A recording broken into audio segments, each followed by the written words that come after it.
হে hi everyone, আজকে তোমাদের সাথে আমি শেয়ার করব জানুয়ারি 24 তারিখের আমার সেকেন্ড ব্রাইডের কাজ। বেশ কয়েকদিন থেকে ব্যস্ততার জন্য তোমাদের সাথে আমার কাজের ভিডিওগুলোই শেয়ার করা হচ্ছে না, গ্যালারি পুরো ভরে গেছে।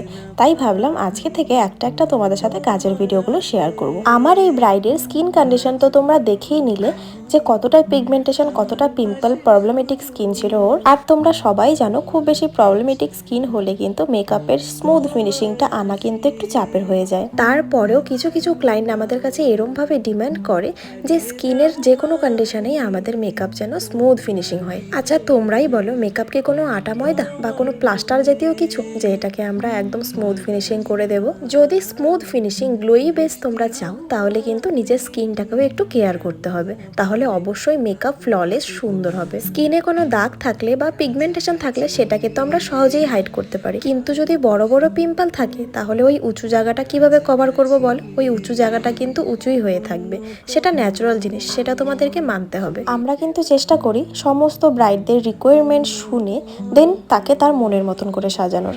যারা আমাদেরকে বুক করো তাদেরকে কিন্তু আমি প্রথমেই খুব ভালোভাবে গাইড করে দিই যে এই জিনিসগুলো তুমি করবে। আমাদের কথা মতন যদি তোমরা একটু স্কিন কেয়ার করো, বিশ্বাস করো তোমাদের মেকআপের বেসটা খুব সুন্দর হবে। আবার অনেকেই বলো যে মেকআপ করার 1-2 ঘন্টা পরে নাকি নাকের দুপাশ থেকে মেকআপ উঠে আসে বা মেকআপ ফেটে যায়। আমি বুঝিয়ে বলছি, ওটাকে স্মাইল লাইন বলে। এটা একটা ন্যাচারাল জিনিস, কারোর কম পড়ে কারোর খুব বেশি পড়ে। যাদের খুব বেশি পড়ে সেটাকে কিছু আমরা টেকনিক্স খাটিয়ে সেটাকে আমরা ঢেকে দিতে পারি, কিন্তু 1-2 ঘন্টা পরে সেটা ন্যাচারাল ভাবে ভিজিবল হবে, এটাই স্বাভাবিক। সবকিছুকে মেনটেন করে আমরা একটা ব্রাইডকে খুব সুন্দরভাবে কিন্তু সেখান থেকে সাজিয়ে তাকে স্যাটিসফাই করেই তারপরে আসি। দেখো তোমাদের সাথে কথা বলতে বলতে কিন্তু আমার ব্রাইডের বেস মেকআপ কমপ্লিট, এখন আই মেকআপ করছি। এখন মোটামুটি প্রায় 5:45 নাগাদ বাজে।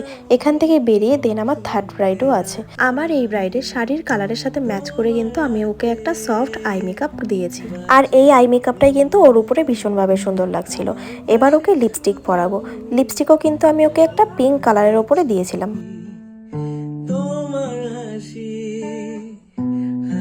এর মাঝখানে কিন্তু আমি কলকাটাও করে নিয়েছিলাম, যেটা কিন্তু ভিডিও করা হয়নি। এবার ওকে আমি গাজরাটা পরিয়ে নিচ্ছি।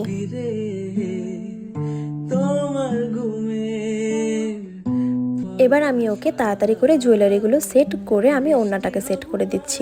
এখনও কিন্তু থার্ড লোকেশন থেকে আমার এখনও কল আসেনি। থার্ড ব্রাইড আজকে আমার খুবই ভালো ছিল।